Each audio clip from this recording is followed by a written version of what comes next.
Hi there, welcome to the Vastrap Kitchen. Today's video is about baking your bread. We've gone through all the processes and steps, and today I'm going to show you how to bake your bread. I've got 2 loaves that have been proving in the fridge overnight. They've risen quite a lot, so they might be a tad overproved, but I'd rather have them overproved than underproved. Yeah, you see the temperature is 11 degrees, which means that my fridge was a bit warm,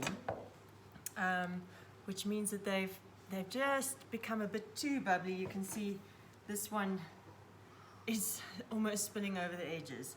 Anyway, hopefully they won't fall completely flat, but it'll be a lesson for you. Right, so today I'm going to use 2 different ways of, Miles is here with me, playing with my thermometer. Today I'm going to use 2 different ways of baking. I'm going to use a Dutch oven, a big black pot that's been preheated in my oven. My oven is at the hottest setting. It's been preheating for almost an hour now, with the pot in the oven. And I'm also going to bake on my baking stone that's in the oven, and I'm going to add extra steam. I do have a video also online that shows all the baking tools that I'm going to be using today and explains them, so I won't waste any time doing that. So let's start with the logistics of getting a loaf out of the Bannerton and into the Dutch oven. I highly recommend that you have everything that you need when it comes to baking time on the counter and ready to go, because a lot can go wrong at this point in time, and you want to anticipate everything. I'm just going to move it a bit closer to the oven so that you can see. Right, so I've had my oven on fan, but I'm going to change it over to just normal convection oven because I'm going to have an open loaf. The fan will dry out the crust and not allow it to open up as much, so I'm just going to change it. If you're just cooking in a Dutch oven, it doesn't matter if your fan is on. I find that the oven gets hotter with a fan, so I quite like it. Right, so before you put it in the Dutch oven, you must use heavy oven gloves. Take your pot out.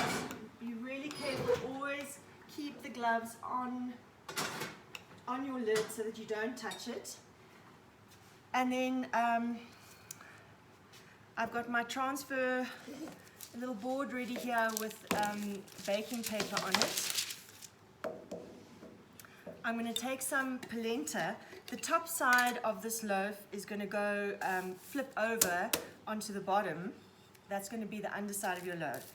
I like sprinkling some polenta over the top. You don't have to do it, but that's going to be the bottom crust. It just protects the crust a bit at the bottom of the hot Dutch oven and gives it a nice nutty flavor. Oh, actually, it's the wrong loaf. I want to put the round one in the pot. So we'll start with the round one. I'm going to put some polenta on that.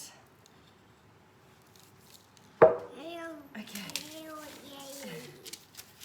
Right.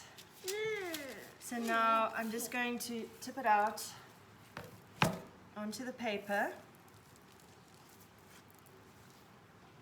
How did you do that with it on? Okay, now as you can see, scoring this loaf. Really, for a round loaf you can do any kind of scoring, any pattern that you want. It's quite difficult to score this loaf because it is a bit overproved, so it's flattening out quite a lot. So I don't want to score it too deeply. Me, you're making a sun. Yeah, I'm making a sun. So I've made some scores in there. Now I'm going to take it. I've put a pot here next to the stove that's roughly the same height as my Dutch oven. I'm just going to lift the corners, place it inside there,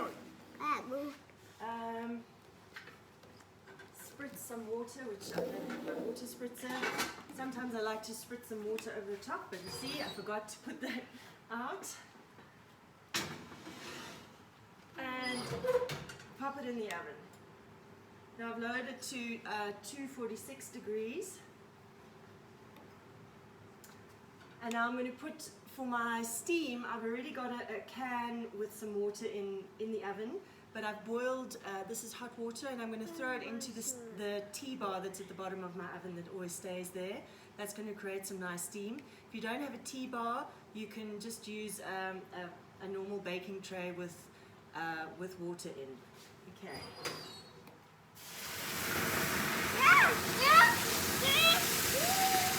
Okay, that's making some nice steam. My glasses have steamed up. Right, now this loaf is going to be quite tricky because it really has spilled out a lot. Careful, Mousy. Give me some space.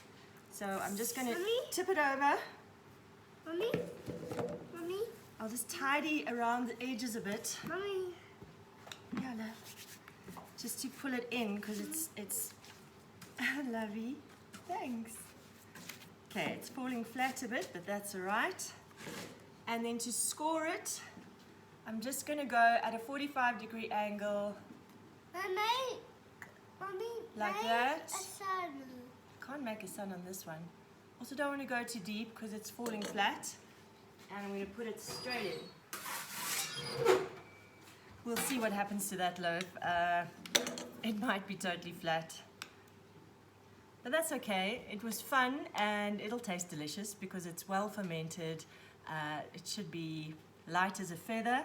I'm going to have it in the oven now for about half an hour at, I'm going to lower it to 225 degrees for half an hour, and then another 20 minutes at 200 to 180, depends on your oven. Every oven is different. I find my oven is very hot, so the last bit I really need to monitor quite closely.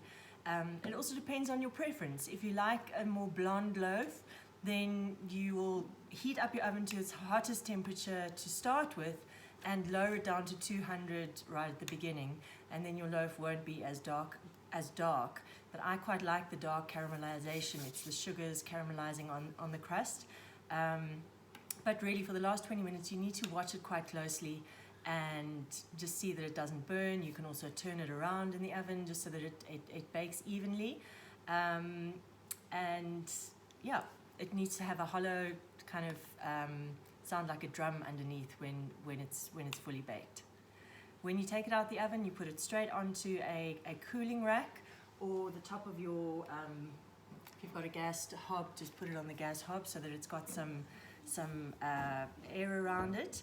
And yeah, the crust will slowly but surely kind of settle. Don't throw it around, let it cool properly before you cut it. Okay, thanks, bye.